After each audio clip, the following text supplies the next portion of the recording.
I want to begin where kind of with the question that Mrs.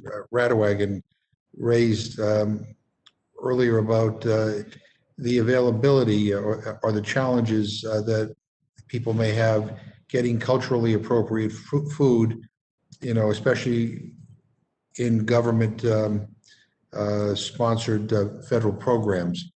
Is that an issue for all of you? I mean, maybe I'll just go down the list here. And Mr. Fernandez, is that an issue for you? When we serve our school children, it's definitely an issue as we focused on nutrition standards and so forth, and of course try to make sure that we work within our resources. So on Guam, even though we do receive reimbursement for our school meals, we still require a local subsidy to be able to provide the school's meals to our kids. So there's always that focus on how much it's costing to feed the kids. So we work with a contractor, but with the price of food, transportation to get to Guam and to feed our kids, it becomes, basically you're bringing in food, shipping in food that the kids have to get used to, because it's not the kind of food that they see at home, and they're not used to the meals that are being served. And so we do try to put things to a taste test here and there, but it has been a struggle over the last 5 or 6 years trying to get them to adjust their palates with the food that we can bring in. So we do want to figure out ways to invest more in local in local food that can be produced on Guam, while still meeting the nutrition requirements and all the other federal requirements regarding what kind of food can be served, how it's packaged, how it's brought in, and so forth. So, yes. Ms. Kazi Gomez? We have a little bit of a hybrid when it comes to like the cultural food aspect of things. So Meals on Wheels specifically, we get a lot of complaints that it doesn't taste good because of the lack of seasoning.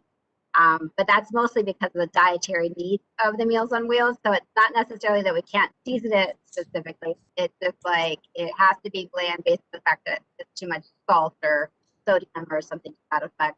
Our Head Start meals are served family style, and we usually are very local in cuisine. So, and I have a few favorites when we were opened of where I would go for lunch, because I knew which ones were serving specifically what I like to enjoy.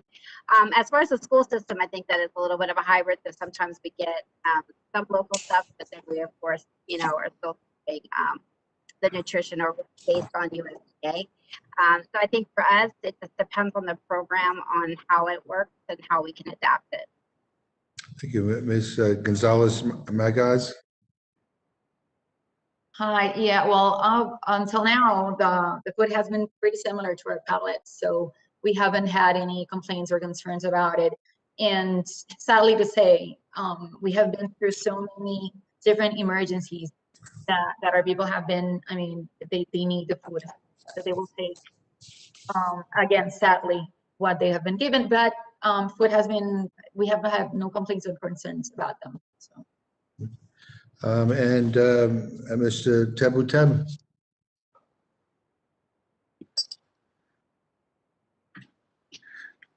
Only a couple issues I want to raise along that line. One, we, sometimes the kids don't like the lunch being served in the public school system.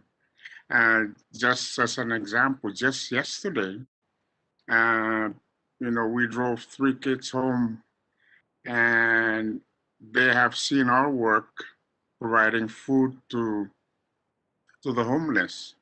And when we got down to donate the bread that is donated to us to give away, guess what? The students got down, and because of the emotion that they saw, they gave away their lunch. Now PSS is going to say, wait a minute, that lunch is for students only, right?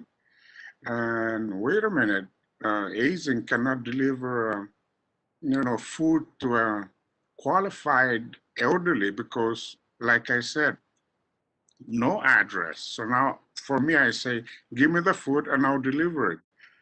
The other issue is there are many regulations now that are hindering, the local population or interest to go out and fish because they don't want you to catch the fish if it's not seasonal. Yet that has always been a daily staple, in our lives for the past century. So those are the points I just want to bring out.